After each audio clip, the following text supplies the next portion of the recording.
Welcome to jazz network. Plant കിങ്ഡത്തിലെ algae, bryophyte ഇത് രണ്ടും നമ്മൾ പഠിച്ചു കഴിഞ്ഞു. അടുത്ത ഗ്രൂപ്പ് എന്ന് പറയുന്നത് ടെറിഡോഫൈറ്റ് ആണ്. അപ്പൊ ഇന്ന് നമുക്ക് ടെറിഡോഫൈറ്റിനെ കുറിച്ച് പഠിക്കാം. ടെറിഡോഫൈറ്റ്സ് എന്ന് എഴുതുമ്പോൾ സ്പെല്ലിംഗ് ശ്രദ്ധിക്കണം. ഇവിടെ പി സൈലന്റ് ആണ്. Pteridophytes are the first terrestrial plants to possess vascular tissues. Vascular tissues. ഏതാണ് vascular tissues? നിങ്ങൾ ചെറിയ ക്ലാസ്സിലൊക്കെ പഠിച്ചിട്ടുണ്ടായിരിക്കുമല്ലോ. vascular tissues എന്ന് പറയുന്നത് xylem and phloem. അതിനാണ് നമ്മൾ vascular tissues. vascular tissues എന്ന് പറഞ്ഞാൽ എന്താണ്? സംവഹന കലകൾ. അതായത് സാധനങ്ങളൊക്കെ വഹിച്ചു കൊണ്ടുപോകുന്നവരാണ് vascular tissues എന്ന് പറയുന്നത്. അതിന് xylem റൂട്ട് വലിച്ചെടുക്കുന്ന വാട്ടറിനെ ഇലകളിൽ എത്തിക്കുന്നു. ഇല പാകം ചെയ്ത ആഹാരത്തെ ഫ്ലോയം മറ്റു ഭാഗങ്ങളിൽ എത്തിക്കുന്നു. അതാണ് സൈലം ആൻഡ് ഫ്ലോയം. അപ്പോൾ നമ്മൾ ഇതുവരെ പഠിച്ച ആൽഗെ പഠിച്ചു, ബ്രയോഫൈറ്റ് പഠിച്ചു. ഇത് രണ്ടിലും വാസ്കുലാർ ടിഷ്യൂസ് ഇല്ലായിരുന്നു. Pteridophytes are the first land plants which possess vascular tissues. അപ്പോൾ സൈലോം ഫ്ലോയോം ഉള്ള ആദ്യത്തെ പ്ലാന്റ് എന്ന് പറയുന്നത് ടെറിഡോഫൈറ്റ് ആണ്. They are found in cool, damp and shaded places. അല്ല, തണുത്ത, അധികം ചൂടില്ലാത്ത, തണുത്ത അല്ലെങ്കിൽ മോയ്സ്ചർ ഒക്കെ ഉള്ള നനവുള്ള പ്രദേശങ്ങളിലാണ് ഇത് കാണുന്നത്. ഇത് നമ്മൾ പന്നൽ ചെടികൾ, ഫേൺസ് എന്നാണ് അറിയപ്പെടുന്നത്. അപ്പൊ ഇതിനകത്ത് ഫേൺസ്, നമ്മൾ മലയാളത്തില് പന്നൽ ചെടികൾ എന്നാണ് പറയുന്നത്. അപ്പൊ ഫേൺ എന്ന് പറയുന്ന ഒരു വിഭാഗം ഇതിൽ പെടുന്നുണ്ട്. പിന്നെ ഹോഴ്സ് ടെയിൽസ് എന്ന് പറയുന്ന വേറൊരു വിഭാഗവും കൂടി ഉൾപ്പെട്ടതാണ് ഈ ടെറിഡോഫൈറ്റ്സ് എന്ന് പറയുന്നത്. The plant body is differentiated into two root, stem and leaves. അപ്പോൾ ഇവിടെ പ്ലാന്റ് ബോഡി ട്രൂ ആയിട്ടുള്ള ലീഫ്, സ്റ്റെമ്മ്, റൂട്ട് എല്ലാം ഇതിനുണ്ട്. ഇതിനു മുമ്പ് നമ്മൾ പഠിച്ച ആൽഗയിലാണെങ്കിൽ അതിന്റെ പ്ലാന്റ് ബോഡി താലസ് എന്നാണ് പറഞ്ഞിരുന്നത്. ബ്രയോഫൈറ്റ് വന്നപ്പോൾ കുറച്ചുകൂടി അഡ്വാൻസ്ഡ് ആയി. Root like, stem like and leaf like structures.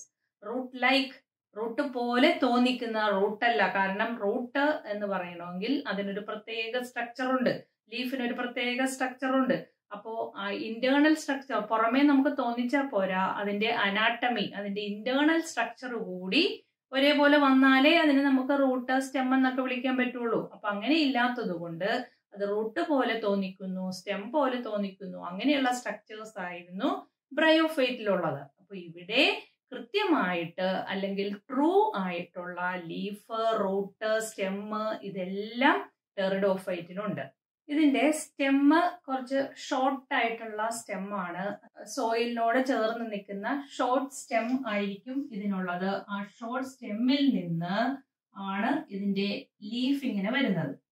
കുറെ ലീഫ് ഇങ്ങനെ വരുന്നു. ഷോർട്ട് ആയിട്ടുള്ള ഒരു സ്റ്റെമ്മ്, അതിൽ നിന്ന് ലീഫ്, ഒരു വലിയ ലീഫ് ഇങ്ങനെ വന്നിട്ട് അതിൽ കുറച്ച് ലീഫ്ലെറ്റ്സ്, ഇതൊക്കെ അതിന്റെ ലീഫ്ലെറ്റ്സ് എന്ന് പറയും, ചെറുതിന്. അങ്ങനെയാണ് ഇതിന് ലീഫ് കാണുന്നത്. ഇതിന്റെ ലീഫിന്റെ പ്രത്യേകത, യങ് ലീവ്സ് ഷോസ് സെർസിനേറ്റ് വെർണേഷൻ. സെർസിനേറ്റ് വെർണേഷൻ എന്ന് പറയുന്നത് യങ് ലീവ്സ് ആർ കോയിൽഡ്. അതായത് നിങ്ങൾ കണ്ടിട്ടുണ്ടാവും, ഈ പ്ലാന്റ് നിങ്ങൾ കണ്ടിട്ടുണ്ടല്ലോ, ഇതിന്റെ ഈ യങ് ലീവ്സ് ഇങ്ങനെ ചുരുണ്ടിരിക്കും. ഇനി അതിന്റെ പുറത്തൊരു വൈറ്റ് പൗഡറി മാസ് കൂടി ഉണ്ടായിരിക്കും. ഇതിന്റെ പുറത്ത് ഒരു പൗഡറി കോട്ടിങ്. അപ്പൊ ഈ ഇങ്ങനെ ചുരുണ്ടിരിക്കുന്നതിനാണ് സെർസിനേറ്റ് വെർണേഷൻ എന്ന് പറയുന്നത്. വെർണേഷൻ എന്ന് പറയുന്നത് ആ ലീഫ് ഫോം ചെയ്യുന്നതിനാണ് വെർണേഷൻ എന്ന് പറയുന്നത്. സെർസിനേറ്റ് വെർണേഷൻ ഇത് കോയിൽ ഒരു സ്പ്രിങ് പോലെ കോയിൽ ചെയ്ത് കാണുന്നു. അതിനാണ് സെർസിനേറ്റ് വെർണേഷൻ എന്ന് പറയുന്നത്. The plant body of Pteridophyte is sporophyte. The sporophyte is diploid. Diploid എന്നുള്ളതിനാണ് നമ്മൾ 2n എന്ന് എഴുതുന്നത്. ഡിപ്ലോയിഡ് എന്ന് പറയുന്നതിന് 2n. ഡിപ്ലോയിഡ് എന്ന് പറഞ്ഞാൽ അതില് 2 സെറ്റ് ക്രോമസോം, ഒരു സെറ്റ് n, 2 സെറ്റ് 2n. അപ്പൊ 2n number of chromosomes. ടെറിഡോഫൈറ്റിന്റെ plant body എന്ന് പറയുന്നത് സ്പോറോഫൈറ്റ് ആണ്, വിച്ച് ഈസ് ഡിപ്ലോയിഡ്. സ്പോറോഫൈറ്റ് എന്ന് പറയുന്നത് ഡിപ്ലോയിഡ് ആണ്. അപ്പൊ നമ്മള് തൊട്ട് മുമ്പ് പഠിച്ച ബ്രയോഫൈറ്റിന്റെ പ്ലാന്റ് ബോഡി ഗാമറ്റോഫൈറ്റ് ആയിരുന്നു, അത് ഹാപ്ലോയിഡ് ആയിരുന്നു. അതിൽ ഒരു സെറ്റ് ക്രോമസോമേ ഉള്ളു. നിങ്ങൾ പഠിക്കുമ്പോൾ ഇങ്ങനെ കമ്പയർ ചെയ്ത് പഠിക്കണം. അപ്പോൾ ഗാമറ്റോഫൈറ്റ്, ബ്രയോഫൈറ്റിന്റെ പ്ലാന്റ് ബോഡി ഗാമറ്റോഫൈറ്റ് ആയിരുന്നു, അത് ഹാപ്ലോയിഡ് ആയിരുന്നു. അതായത് അതിന്റെ ആ പ്ലാന്റ് ബോഡിയിലുള്ള ഏത് സെല്ല് നോക്കിയാലും അതിൽ ഒരു സെറ്റ് ക്രോമസോമേ ഉള്ളൂ. ഇനി ഇവിടെ ഈ ഒരു പ്ലാന്റില് ഇതിന്റെ ഏത് സെല്ല് നോക്കിയാലും അത് ഡിപ്ലോയിഡ് ആയിരിക്കും. അതുകൊണ്ടാണ് നമ്മൾ ഇതിനെ സ്പോറോഫൈറ്റ് എന്ന് പറയുന്നത്. അപ്പോൾ ഇതിന്റെ plant body sporophyte which is diploid. Some leaves possess sporangia on its lower margin. ലീഫിന്റെ lower സൈഡിൽ നോക്കിക്കഴിഞ്ഞാൽ അതിൽ സ്പൊറാഞ്ചിയ കാണാൻ പറ്റും. അപ്പോ certain leaves possess sporangia on its lower margin. ആ ലീഫ് നമ്മളൊന്ന് തിരിച്ച് അതിന്റെ അടിവശം നോക്കിക്കഴിഞ്ഞാൽ അതിലിങ്ങനെ അതിന്റെ ബാക്കിലായിട്ട് നിറച്ച് നിരനിരയായിട്ട് സ്പൊറാഞ്ചിയ കാണാൻ കഴിയും. ആ സ്പൊറാഞ്ചിയ ഒരു സ്പൊറാഞ്ചിയ അല്ല, several sporangia are group together to form a sorus. അതിന് സോറസ് എന്നാണ് പറയുന്നത്. അപ്പൊ കുറെ ഇവിടെ നമ്മൾ കാണുന്നത് സോറസ് ആണ്, അതായത് സ്പൊറാഞ്ചിയയുടെ കൂട്ടം. അങ്ങനെയുള്ള ഒരുപാട് സോറായി നമുക്ക് ഇതിനകത്ത് കാണാൻ പറ്റും. അപ്പൊ അതാണ് ലീഫിന്റെ അടിവശത്തായിട്ട് കാണുന്നത്. ഇനി ഇങ്ങനെ sporangia bearing leaf are known as sporophyll. Sporangia bearing leaves are known as sporophylls. ഈ ലീഫ് ഇങ്ങനെ കാണുന്ന ലീഫിനെയാണ് നമ്മൾ സ്പോറോഫിൽസ് എന്ന് പറയുന്നത്. സ്പൊറാഞ്ചിയ ഉള്ള ലീഫിനെ. എല്ലാ ലീഫിലും ചിലപ്പോൾ സ്പൊറാഞ്ചിയ ഉണ്ടായിരിക്കത്തില്ല. അപ്പൊ സ്പൊറാഞ്ചിയ വരുന്ന ലീഫിനെയാണ് സ്പോറോഫിൽസ് എന്ന് പറയുന്നത്. ഇൻ സെലാജിനല്ല ആൻഡ് ഇക്വിസിറ്റം, ഇതിനകത്ത് വരുന്ന രണ്ട് എക്സാമ്പിൾസ് ആണ് സെലാജിനല്ല എന്ന് പറയുന്ന ഒരു പ്ലാന്റ്, അതുപോലെ ഇക്വിസിറ്റം എന്ന് പറയുന്ന വേറൊരു പ്ലാന്റ്. ഈ രണ്ട് പ്ലാന്റിലും the sporophylls are aggregate to form a compact structure known as strobili.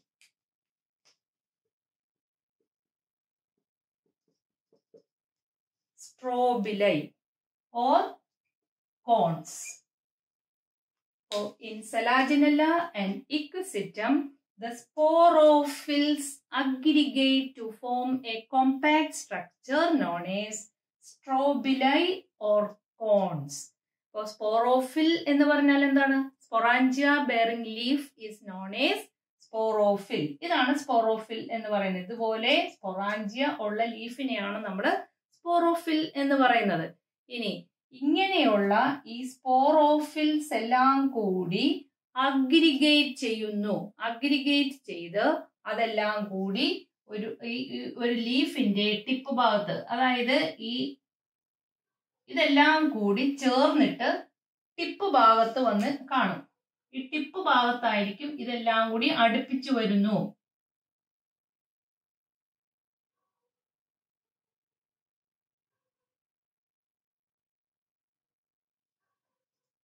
ഇങ്ങനെ വരുന്നു.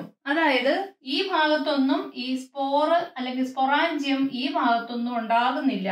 ലീഫിന്റെ ടിപ്പിൽ മാത്രമായിട്ട് സ്പൊറാഞ്ചിയ വരുന്നു. അപ്പോൾ അതോടെ സ്പെഷ്യൽ ഒരു സ്ട്രക്ചർ ആയിട്ട് അവിടെ ഡെവലപ്പ് ചെയ്യുന്നു. അപ്പൊ ഇതിനെയാണ് നമ്മൾ കോൺസ് അല്ലെങ്കിൽ സ്ട്രോബിലൈ എന്ന് പറയുന്നത്. അപ്പോൾ ഓരോ ആ ലീഫിന്റെയും ടിപ്പ് ഭാഗത്ത് ഈ സ്പോറോഫിൽസ് അഗ്രിഗേറ്റ് ചെയ്തിട്ട് അത് ഒന്നിച്ചു വരുമ്പോ അതിനെ നമ്മള് എന്തെന്ന് പറയും? കോൺസ് അല്ലെങ്കിൽ സ്ട്രോബിലൈ എന്ന് പറയും. അപ്പോ എല്ലാ പ്ലാന്റിലും അങ്ങനെയല്ല, സാധാരണ പ്ലാന്റില് ഇങ്ങനെയാണ് കാണുന്നത്. ഇൻ സെലാജിനല്ല ആൻഡ് ഇക്വിസിറ്റം, ഈ രണ്ട് പ്ലാന്റ്സിലായിട്ട് ഈ സ്പോറോഫിൽസ് അഗ്രിഗേറ്റ് ചെയ്ത് അതിന്റെ ടിപ്പ് ഭാഗത്തായിട്ട് ഇതുപോലെ കൂടി വന്നിരിക്കും. എന്നിട്ട് അതിനകത്താണ് സ്പൊറാഞ്ചിയ ഉണ്ടാകുന്നത്. അപ്പൊ അതിനെയാണ് നമ്മൾ സ്ട്രോബിലൈ എന്ന് പറയുന്നത്.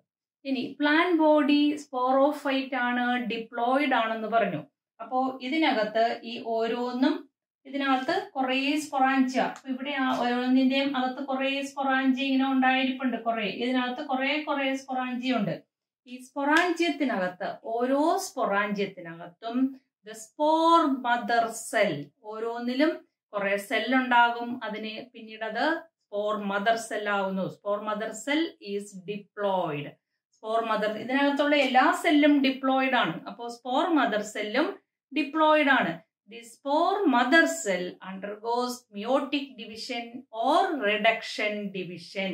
അപ്പോൾ ഡിപ്ലോയിഡ് ആയിട്ടുള്ള spore mother cell reduction division അല്ലെങ്കിൽ മിയോട്ടിക് ഡിവിഷൻ നടക്കുന്നു. അപ്പോൾ എന്തുണ്ടാവുന്നു? മിയോട്ടിക് ഡിവിഷൻ അല്ലെങ്കിൽ റിഡക്ഷൻ ഡിവിഷൻ നടന്നാൽ റിസൾട്ട് എന്ന് പറയുന്നത് ഹാപ്ലോയിഡ് സെല്ലാണ് ഉണ്ടാകുന്നത് അല്ലേ? അപ്പോൾ ഹാപ്ലോയിഡ് സ്പോർ ഉണ്ടാകുന്നു. അപ്പോൾ in each sporangium the spore mother cell undergoes reduction division to form haploid spores. അപ്പൊ ഇതിനകത്ത് റിഡക്ഷൻ ഡിവിഷൻ നടന്ന് കുറേ സ്പോർ ഉണ്ടാകുന്നു. ഒരു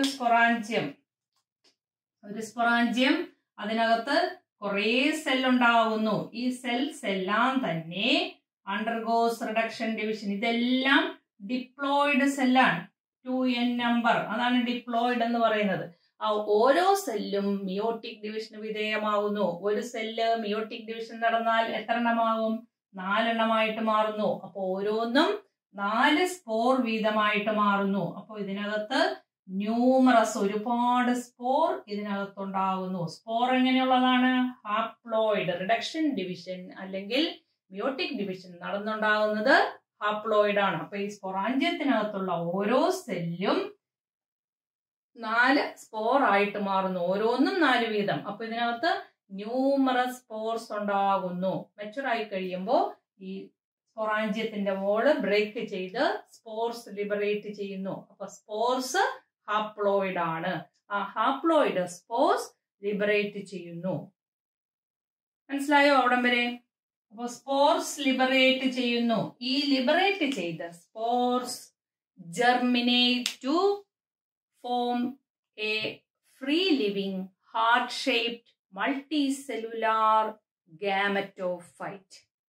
ഇത് വളർന്ന് അത് ജെർമിനേറ്റ് ചെയ്യുക എന്ന് പറഞ്ഞാൽ ഇത് അവിടെ നിന്ന് വളരാൻ തുടങ്ങുന്നു. അപ്പൊ അത് സ്പോർ പല സ്ഥലത്തായിട്ട് വീഴുന്നു. ആ സ്പോർ എവിടെയെങ്കിലും വീണ് കഴിയുമ്പോൾ അത് അവിടെ നിന്ന് ജെർമിനേറ്റ് ചെയ്ത് ഒരു മൾട്ടി സെല്ലുലാർ സ്ട്രക്ചർ ആയിട്ട് മാറുന്നു. ആ multi cellular structure flattened heart shaped structure. ഇങ്ങനെ ഒരു ഷേപ്പിലാണ് അത് വരുന്നത്. ഒരു ഹാർട്ട് ഷേപ്ഡ് സ്ട്രക്ചർ ആയിട്ട് അത് മാറുന്നു. അപ്പൊ ഫ്ലാറ്റൻഡ് ആണ്, മൾട്ടി സെല്ലുലാർ ആണ്, ഫ്ലാറ്റ് ഷേപ്ഡ് ആണ്. ഇങ്ങനെയുള്ള ഗ്രീൻ ആണ്, ഫോട്ടോസിന്തറ്റിക് ആണ്, ഫോട്ടോസിന്തസിസ് ഒക്കെ നടത്തുന്നുണ്ട്. അങ്ങനെയുള്ള ഒരു ഇൻഡിപെൻഡന്റ് ഗാമറ്റോഫൈറ്റ് ആയിട്ട് മാറുന്നു.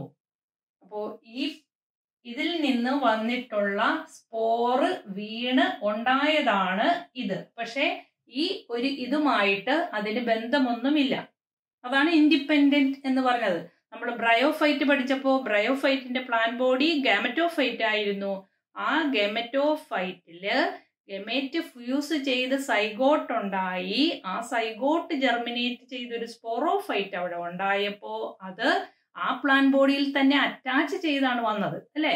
അപ്പൊ അത് ഇൻഡിപെൻഡന്റ് അല്ല, അത് അതിനെ ഡിപ്പെൻഡ് ചെയ്താണ് ഉണ്ടായത്. ഇവിടെ പ്ലാൻ ബോഡി സ്പോറോഫൈറ്റ് ആണ്. അത് ഹാപ്ലോയിഡ് സ്പോർ പ്രൊഡ്യൂസ് ചെയ്തു. ആ സ്പോറ് വളർന്നു വരുമ്പോ ഒരു ഹാപ്ലോയിഡ് ആയിട്ടുള്ള ഗാമറ്റോഫൈറ്റ് ഉണ്ടാക്കുന്നു. അത് ഇൻഡിപെൻഡന്റ് ആണ്, മറ്റതുമായിട്ട് ഡിപ്പെൻഡ് ചെയ്യുന്നില്ല. ഇത് വേറൊരു സ്ഥലത്ത് അത് വളരുന്നു. ഇനി ഈ ഗാമറ്റോഫൈറ്റില് ആണ് അതിന്റെ സെക്സ് ഓർഗൻസ് ഒക്കെ ഉണ്ടാകുന്നത്. അപ്പൊ നമ്മൾ അവിടെ പഠിച്ചതുപോലെ തന്നെയാണ് ഇവിടെയും സെക്സ് ഓർഗൻസ്. 2 സെക്സ് ഓർഗൻ ഉണ്ട്, male sex organ, female sex organ. മെയിലിനെ ആന്ത്രീഡിയം എന്ന് പറയും, ഫീമെയിലിന് ആർക്കിഗോണിയം എന്ന് പറയും. അപ്പോ ആന്ത്രീഡിയം, ആർക്കിഗോണിയം ഫീമെയിൽ സെക്സ് ഓർഗൻ. ഈ ഫീമെയിൽ സെക്സ് ഓർഗൻ ഈ ഹാർട്ട് ഷേപ്പിന്റെ ഒരു ഗ്രൂ പോലെ ഇങ്ങനെ വന്നിട്ടില്ലേ? ഈ ഹാർട്ട് ഷേപ്പിന്റെ ഈ ഗ്രൂ പോലെ വന്നിരിക്കുന്നതിന്റെ ചുറ്റുമായിട്ടാണ് ആർക്കിഗോണിയ ഉണ്ടാകുന്നത്. ആർക്കിഗോണിയയുടെ ഷേപ്പ് എന്തായിരുന്നു? Flask shape. അപ്പോ ഇവിടെ അത് ഫ്ലാസ്ക് ഷേപ്പ് ആയിട്ട് ഇങ്ങനെ കുറെ എണ്ണം ഉണ്ടാവുന്നു. ഇനി ആന്ത്രീഡിയ എന്ന് പറയുന്നത് ഇവിടെ റൗണ്ടിലായിരിക്കും. ആന്ത്രീഡിയ ഇങ്ങനെ കുറെ ആന്ത്രീഡിയ ഉണ്ടാകുന്നു. ആന്ത്രീഡിയ എന്ന് പറയുന്നത് മെയിൽ സെക്സ് ഓർഗൻ. ഇനി ഇതിന് ഇൻഡിപെൻഡന്റ് ആണ്, ഇതിന് റൈസോയിഡ് ഒക്കെ ഉണ്ട്. അപ്പോ റൂട്ട് ലൈക്ക് സ്ട്രക്ചർ, അതിന് റൈസോയിഡ് എന്ന് പറയും. ഇത് ആ സബ്സ്ട്രേറ്റത്തിൽ അറ്റാച്ച് ചെയ്യാനായിട്ട് ഈ റൈസോയിഡ് സഹായിക്കും. അപ്പൊ ഞാൻ ഈ വരച്ചിരിക്കുന്നത് തിരിച്ചാണ് വരച്ചിരിക്കുന്നത്. ഇത് സബ്സ്ട്രേറ്റത്തിൽ അറ്റാച്ച് ചെയ്യുമ്പോൾ അത് തിരിഞ്ഞ് നമ്മൾ സബ്സ്ട്രേറ്റത്തിൽ അറ്റാച്ച് ചെയ്യുമ്പോൾ അത് നമുക്ക് കാണാൻ പറ്റുന്നത് എങ്ങനെ? ഇങ്ങനെ മാത്രമേ അത് കാണുള്ളൂ. ഹാർട്ട് ഷേപ്പ് ആയിട്ടിരിക്കും. ഈ ആന്തരിഡിയോ ആർക്കിഗോണിയോ ഒന്നും കാണാൻ പറ്റത്തില്ല. കാരണം എന്താ? അത് അടിവശത്താണ് ഇരിക്കുന്നത്. മനസ്സിലായോ? അപ്പോഴാണ് ഈ റൈസോയിഡ് ഒക്കെ അതിലേക്ക് അറ്റാച്ച് ചെയ്യാൻ സഹായിക്കുന്നു. അപ്പൊ ഇതിപ്പോ നമ്മൾ അതിന്റെ തിരിച്ച് അടിഭാഗം ലോവർ സൈഡാണ് കാണിച്ചിരിക്കുന്നത്. അപ്പൊ ലോവർ സൈഡില് ആന്ത്രീഡിയം, ആർക്കിഗോണിയം ഈ ഗ്രൂവിന്റെ അടുക്കെ. ഇതെല്ലാം നമ്മൾ ബ്രയോഫൈറ്റിൽ പഠിച്ചതുപോലെ തന്നെ ആന്ത്രീഡിയം ന്യൂമറസ് ആന്ത്രോസോവൈഡിനെ പ്രൊഡ്യൂസ് ചെയ്യുന്നു. ആർക്കിഗോണിയം ഒരു ഒറ്റ ഫീമെയിൽ ഗമേറ്റ് അല്ലെങ്കിൽ എഗ് പ്രൊഡ്യൂസ് ചെയ്യുന്നു. ഇത് കുറെ ആന്ത്രോസോയിഡ്സ് പ്രൊഡ്യൂസ് ചെയ്യുന്നു. ഈ archegonia produce A single non motile egg. Stationery ആയിട്ടുള്ള ഒരു എഗ്ഗിനെ അത് പ്രൊഡ്യൂസ് ചെയ്യുന്നു. മെച്ചുറായി കഴിയുമ്പോൾ ആന്ത്രോസോവൈഡ്സ് ഇതിൽ നിന്ന് ലിബറേറ്റ് ചെയ്യുന്നു. അത് വാട്ടറിന്റെ സഹായത്തിലൂടെ അത് സ്വിം ചെയ്ത്, അതിന് ആന്ത്രോസോവൈഡ്സിന് ഫ്ലജല്ലയുണ്ട്, അത് മൂവ് ചെയ്ത് ഈ ആർക്കിഗോണിയത്തിന്റെ അകത്തെത്തി എഗ്ഗുമായിട്ട് ഫ്യൂസ് ചെയ്യുന്നു. അപ്പൊ ആന്ത്രോസോവൈഡ്സ് എന്ന് പറയുന്നത് മെയിൽ ഗമേറ്റ്. ആ മെയിൽ ഗമേറ്റും ഫീമെയിൽ ഗമേറ്റും തമ്മിൽ ഫ്യൂസ് ചെയ്യുന്നു. Male gamete and female gamete fuse ചെയ്ത് കഴിയുമ്പോൾ ഡിപ്ലോയിഡ് സൈഗോട്ട് ഉണ്ടാകുന്നു. ആ diploid zygote develop into a sporophytic plant body. ഇതിനകത്ത് ഇതുണ്ടായി കഴിയുമ്പോൾ ഇതിനകത്ത് ആന്ത്രോസോയിഡ് ഇതിനകത്തുള്ള എഗ്ഗുമായിട്ട് ചേർന്ന് സൈഗോട്ട് ഉണ്ടാകുന്നു. ആ സൈഗോട്ട് അത് ഇവിടെ ഇരുന്ന് ജെർമിനേറ്റ് ചെയ്ത് ഇങ്ങനത്തെ പ്ലാന്റ് ആയിട്ട് വളർന്നു വരുന്നു. ഈ സ്പോറോഫൈറ്റ് ആയിട്ട് വരുന്നു എന്ന് മനസ്സിലായോ എങ്ങനെയാണെന്ന്? അപ്പൊ അങ്ങനെയാണ് ഇവിടെ സെക്ഷുവൽ റീപ്രൊഡക്ഷൻ. അപ്പൊ സെക്ഷുവൽ റീപ്രൊഡക്ഷൻ എന്ന് പറഞ്ഞ സെക്സ് ഓർഗൻ ഉണ്ടാകുന്നത് ഈ പ്ലാന്റിന്റെ അവിടെ നിന്ന് സ്പോറ് ജെർമിനേറ്റ് ചെയ്ത് ഈ ഗാമറ്റോഫൈറ്റ് ഇവിടെ ഉണ്ടാകുന്നു. ഈ ഗാമറ്റോഫൈറ്റ് ഇൻഡിപെൻഡന്റ് ആയിട്ടുള്ള ഗാമറ്റോഫൈറ്റിൽ ആണ് സെക്സ് ഓർഗൻ ഉണ്ടാകുന്നത്. ആ സെക്സ് ഓർഗൻ മെയിലും ഫീമെയിലും ആന്ത്രീഡിയ ആൻഡ് ആർക്കിഗോണിയയിൽ എഗ്ഗിരിക്കുന്നു. ആന്ത്രോസോവൈഡ് വന്ന് എഗ്ഗുമായിട്ട് ഫ്യൂസ് ചെയ്ത് സൈഗോട്ട് ഉണ്ടാവുന്നു. ആ zygote developing to sporophyte. This main plant body sporophyte ആയിട്ട് അത് വളർന്നു വരുന്നു.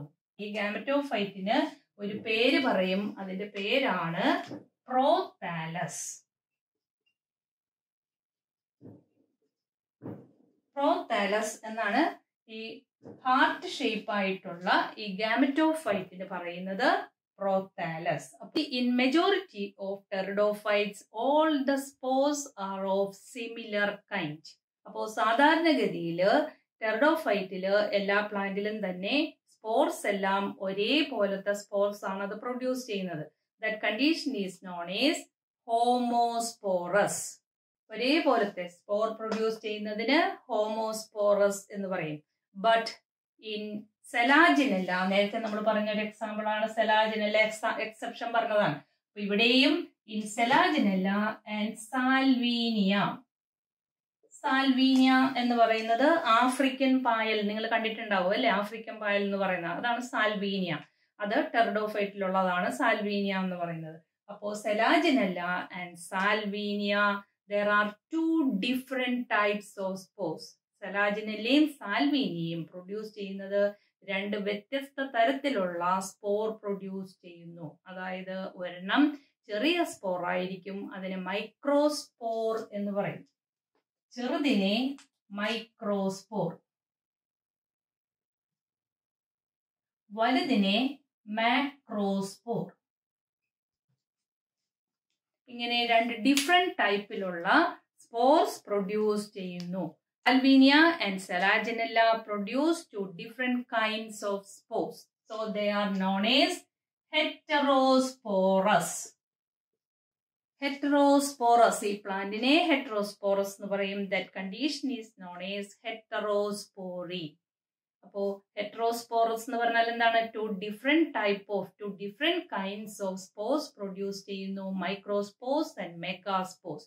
മൈക്രോസ്പോർസ് എന്ന് പറയുന്നത് ചെറുതായിരിക്കും, മാക്രോസ്പോർസ് അല്ലെങ്കിൽ മെഗാസ്പോർസ് എന്ന് പറയുന്നത് വലുതായിരിക്കും.